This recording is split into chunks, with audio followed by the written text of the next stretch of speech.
वश अंदर से हम टूट जाते हैं महाराज जी, इससे कैसे बचें महाराज जी? हाँ, परिस्थिति आती है, कभी कभी साधक को ऐसी परिस्थिति आती है दुर्वासना के कारण।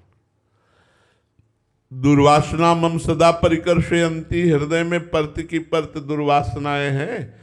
कमी हमारे अंदर होती, बाहर से नहीं होती। बाहर से तो चाहे जितना कुसंग हो कोई फर्क नहीं पड़ता। जो रही उत्तम प्रकृति का कर सकत कुसंग, चंदन विष व्यापत नहीं लपटे रहत भुजंग। हमारी कोई दुर्वासना होती जो हमें परास्त करती है, तो इन दुर्वासनाओं को नष्ट करने के लिए भगवत चिंतन है, भगवत स्मरण है।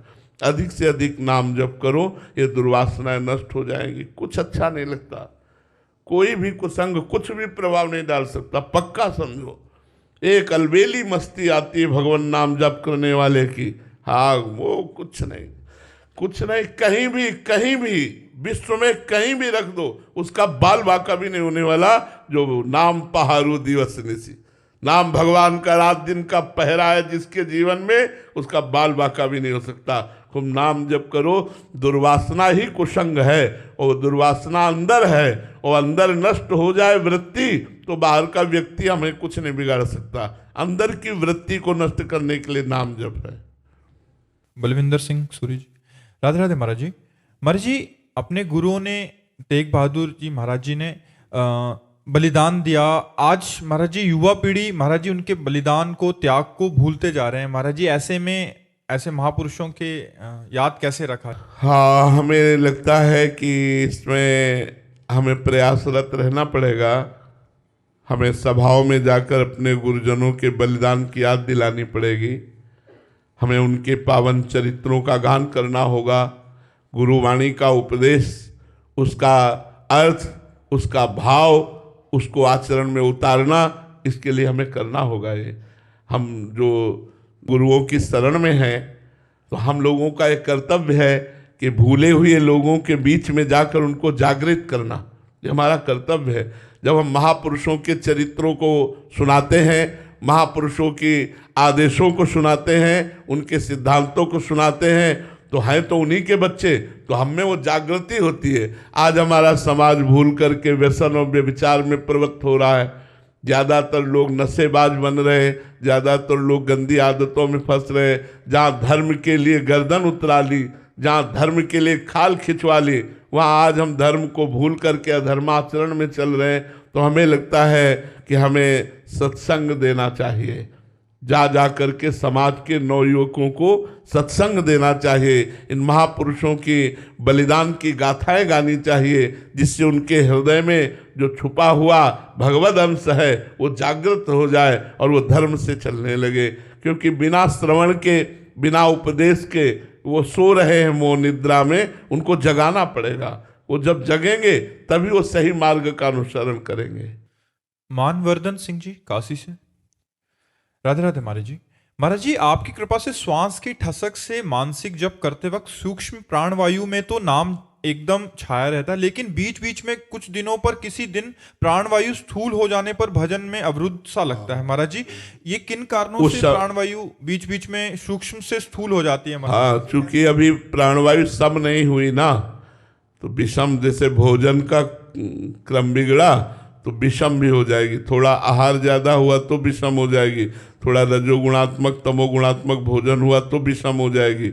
समवायु अभी नहीं हुई ना। अगर सुषुम्ना मार्ग संचारी समवायु होगी तो निरंतर सुषुम्ना मार्ग में ही चलेगी, और सुषुम्ना मार्ग में जब चलेगी तो स्वाभाविक भजन में प्रवृत्ति बनी रहेगी।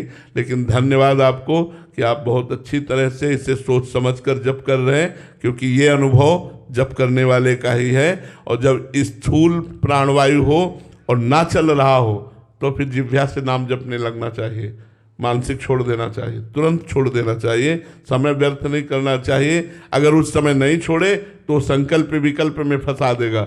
जैसे तूड़ीर में कई बाण रखे जाते हैं, अगर एक बाण निष्फल हुआ तो दूसरा तुरंत चढ़ा दिया जाता है। ऐसे ही मन को भगवत प्राप्ति के लिए कई हम प्रोग्राम रखते हैं, अपनी जेब में रखते हैं। अब जैसे मन है, मानसिक भजन में नहीं लग रहा, बिल्कुल मत लगाओ, उसको परेशान मत होने दो, उसको परेशान मत करो। नाम कीर्तन में लगा, पद कीर्तन में लगा, नाम जप में लगा दिया, ताली बजाकर पद गायन कर रहे हैं, अब हमारा मन शांत हो रहा है, मंत्र में लगा दिया। अब हमारा मन न नाम में लग रहा है न मंत्र में लग रहा है, तो हम किसी संत की वाणी सुनने लगे। मोबाइल है ना, सर्च किया, संत की वाणी सुनने लगे। अब उससे भी मन नहीं लग रहा, तो हम सो गए लेकिन गलत काम नहीं किया, सो गए लेकिन प्रपंच नहीं किया। तो जब फिर जगेंगे तो गुण परिवर्तन हो जाने पर हमारा भजन चल पड़ेगा। कबहू तो थोरो भजन कबहू होत विशाल, मन को धीरज छुटे नहीं गहे न दूजी चाल। कभी थोड़ा भजन होता है, कभी अधिक होता है, मन का धैर्य नहीं छोड़ना चाहिए। गहे न दूजी चाल, दूसरा आचरण गंदे न कर बैठे, नहीं तो संस्कार बिगड़ जाएंगे। बहुत सुंदर, बहुत सुंदर। मानसिक जप के लिए बहुत सुंदर अभ्यास हो रहा है। बड़ी कृपा भगवान की आपके ऊपर है। राधे राधे महाराज जी। महाराज जी, मैंने 2 स्त्रियों का, 2 वैश्यों का संग किया, माता पिता शराब के नशे में इनका अपमान किया, बच्चों का, पत्नी का। महाराज जी, अब मैं जीवन में सुधरना चाहता हूँ महाराज जी। जो हो गया सत्संग के प्रभाव से, अभी मेरे को लगा कि मेरे को गलत। देखो, हमारे भगवान का वचन है, जो नर होए चराचर द्रोही, आवे सभय सरन तक मोही।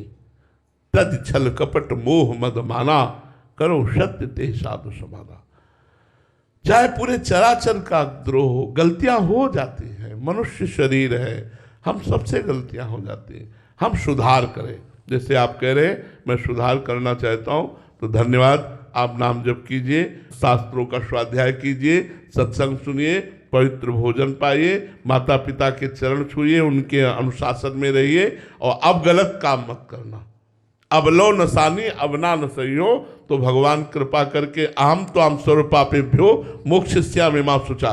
भगवान कह रहे हैं अहम त्वाम सर्व पापेभ्यो मोक्षयिष्यामि मा शुचा, मैं तुम्हें समस्त पापों से मुक्त करके पवित्र कर दूंगा। गलती हो जाना स्वाभाविक है, क्योंकि माया बहुत प्रचंड है, लेकिन उसी गलती में पड़े रहना ये ठीक नहीं है। गलती का सुधार करके हम भगवत मार्ग में आगे बढ़ें, हम अपने जीवन को सार्थक करें।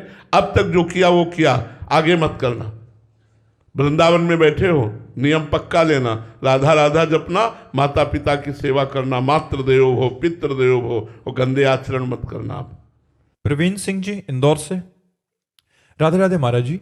महाराज जी, जैसे जैसे मेरी शिक्षा और बौद्धिक क्षमता बढ़ रही है, मेरे अंदर अनजाने में श्रेष्ठता का अहंकार सा आ रहा है महाराज जी। इस पढ़े लिखे होने का अहंकार को भक्ति या विनम्रता में कैसे बदले महाराज जी? हाँ, कोई बात नहीं है, जीव का स्वाभाविक धर्म होता है अहम में स्थिति में रहना। एक शब्द केवल सीख लो, सब ठीक हो जाएगा। कृष्णार्पणम मस्तु। जो आपको ज्ञान मिला है वो भगवान के द्वारा मिला है, भगवान को अर्पित कर दो। जो पढ़ाई पढ़ो भगवान को अर्पित कर दो, जो कर्म करो भगवान को। तो कृष्णार्पणम मस्तु से तुम्हारा भाव पवित्र हो जाएगा। जो देहाभिमान अभिमान है ना, पवित्र, अगर पवित्र भाव न होता तो तुम पकड़ ही न पाते कि तुम्हारे अंदर अहंकार है। बड़ा पवित्र भाव है, बड़ी भगवान की कृपा है। तो जो पढ़ाई पढ़ो, जो आपको अच्छाई समझ में आवे, वो भगवान की कृपा से आई है, और कृष्णार्पणम मस्तु कर दो, और धीरे धीरे भगवान की कृपा से अहम भाव पवित्र हो जाएगा। ये दूषित भाव नहीं रहेगा। नाम जप करते रहो, ठीक है। निधि जी, गुजरात से। राधे राधे महाराज जी। महाराज जी, नवदा भक्ति की बात कही जाती है, उसमें आत्मनिवेदनम भक्ति तक पहुंचने के लिए नाम जप के अलावा और क्या करना चाहिए कि हम वहां तक पहुंच जाएं? वैसे भगवान की लीला कथा श्रवण करनी चाहिए, भगवान के श्री विग्रह को विराजमान करके हो सके तो अष्टयाम सेवा करनी चाहिए, भगवान के परम प्रेमी भक्तों को भोजन पवाना चाहिए, परम प्रेमी भक्तों के मुख से भगवत चर्चा सुननी चाहिए, परम प्रेमी भगवान के भक्तों के चरित्र पढ़ने चाहिए, परम पवित्र भक्तों के नाम, जो नाम के गुणगान है, नाम की महिमा वर्णन की गई है, नामावली, उसका गान करना चाहिए, भगवान के धामों की यात्रा करनी चाहिए, भगवान के धाम की परिक्रमा, भगवान के धाम की रज का सेवन, ठाकुर जी का चरणामृत, संतों का चरणामृत, ये सब सहयोगी होता है आत्मसमर्पण में। जो भक्ति के हमारे 64 अंग हैं वो संपूर्ण जब आ जाते हैं तो भक्ति महारानी स्वस्थ होकर हृदय पर नृत्य करने लगती हैं ज्ञान वैराग्य के साथ। इसलिए जो भक्तों के चरित्र सुनना इसमें प्रधान बात है। आत्मसमर्पण के लिए बहुत जल्दी तैयारी हो जाती है भक्तों के चरित्र सुनने से। यदि हम महान महान भक्तों के चरित्र सुनते हैं तो हमारे मन में भी उत्साह होता है कि हम श्री भगवान को आत्मसमर्पण कर दें। ऐसी भक्ति हमारे भी हृदय में आवे तो जो साधन बताए वैसा करो। महाराज जी, केवल अंतःकरण की स्वीकृति ही आत्मसमर्पण है? हाँ, सारा खेल स्वीकृति का है। बाहरी तो अंदर की स्वीकृति के लिए है, नहीं तो खास बात अंदर की स्वीकृति है। अंदर की स्वीकृति बदल गई, अभी देह भाव की है, देह भाव से हटकर भगवत भाव में हो गई, बस अब वो पैंट शर्ट पहने हो से कोई फर्क। सारे प्रयास उसी के लिए है महाराज जी? सारा प्रयास स्वीकृति के लिए है। वो कैसे भी हो सकती है? प्रतिकूलता, अनुकूलता, ज्ञान से, विज्ञान से, मतलब इसमें प्रधानता भगवान की, गुरुदेव की कृपा होती है। नहीं तो साधन करते करते बहुत समय व्यतीत हो जाता है, स्वीकृति नहीं बदलती, नहीं बदलती। स्वीकृति बदल जाना बहुत कठिन बात होती है। देह भाव का विस्मरण हो जाना, अंदर की स्वीकृति बदल जाना, ये बहुत बड़ी बात होती है। आपने एक बार सत्संग में बोला था कि जैसे एक नई नई शादी हुई लड़की अपने पति के घर जाते ही स्वीकृति उसकी परिवर्तित होगी तो वहां का चम्मच भी अपना लगने लग जाता है। वैसे महाराज जी इसमें बड़ा कठिन लग रहा है महाराज जी। अच्छा, लड़की को प्रगट वर मिल जाता है ना, या हमारे दूल्हा अंतर ध्यान है ना हमारे दूल्हा अव्यक्त है ना। सबसे बड़ी समस्या तो ये है, कभी कभी बड़ी गुस्सा लगती है, गुस्सा लगती है कि हो यार फिर भी पर्दा। ऐसे सुंदर प्रीतम है कि वो तो कुछ और भी देख सकती है। एक बार जिसने देखा, सीता जी की सखी जो जनक वाटिका में पुष्प लेने गई थी, उसने जब रघुनाथ जी को देखा तो वो भागती हुई यही बोलती जानकी जी से, देखने योग्य है देख लो। बोले क्या देखा? बोले देखने योग्य है देख लो। अब बस हाथ पकड़ाओ, जानकी जी को ले जाए, देखने योग्य है देख लो। जे ही जानकी जी ने देखा राम जी को, राम जी ने देखा जानकी जी को। क्या सुंदर स्वरूप। अब हमारे प्रिया प्रीतम, वो तो बड़े गंभीर सरकार है और ये तो बड़े छैल छबीले सरकार है। हमारे श्याम सुंदर, हमारी किशोरी जो एक बार ये दिखाई दे तो और कुछ देखने की इच्छा ही ना। मर्जी आप बात कीजिए ना। बात क्या, लड़ाई लड़ते हैं तो उनसे लड़ते हैं कि सबको फंसा के डाल दिया है। हाँ महाराज जी, फंसा के डाल। अरे कम से कम विषय सेवन में लगे थे महाराज, विषयों से हटा दिया और खुद छुप गए। अब माला चला चला कर परेशान है, दिखाई दे नहीं रहे, परेशान। कभी कभी मानसिक लड़ाई भी होती है कि यार मतलब गजब के हो तुम। एक आदमी संसार में मनोरंजन में फंसा था, उसे फंसने नहीं दिया, उसे बैरागी बनाकर बाबा जी बना दिया। जब बाबा जी बन गया तो उसे मिलो यार, एक बार तो मिलो, तुम्हारा क्या चला जाएगा। अब वो बेचारा फिर भोगों की वृत्ति का चिंतन करे, फिर भोगों से डरे। एक बार आप दिखाई दे दो, दूसरा देखने की इच्छा ही ना हो, कुछ पाने की इच्छा ना हो। पर अभी एक पता नहीं किस घड़ी का इंतजार कर रहे हैं, शायद हमारे तड़पने का इंतजार कर। महाराज जी आपने जैसे बोला तड़पन भी तो वही देंगे। हाँ बिल्कुल, तड़पन भी वही देंगे। और ऐसे ही आएगी तड़पन जब हम भोगों को भोगते नहीं, हमारे हृदय में प्रबल लालसा होती है और वो मिल नहीं रहे, तब रोना आता है। और वही रोना धीरे धीरे सकिल कर विरह बन जाता है। फिर लगता है हाँ नाथ आप कैसे मिलोगे। और ये पक्का समझो, अभी हम कह रहे हैं, अभी अनुभव करो। आप जितनी साधना करते हो, आपकी भावनात्मक झांकी है कि नहीं आपके दिमाग में? आप जितनी साधना करते हो, आपकी साधना के परिणाम स्वरूप आपकी भावनात्मक ठाकुर की झांकी है।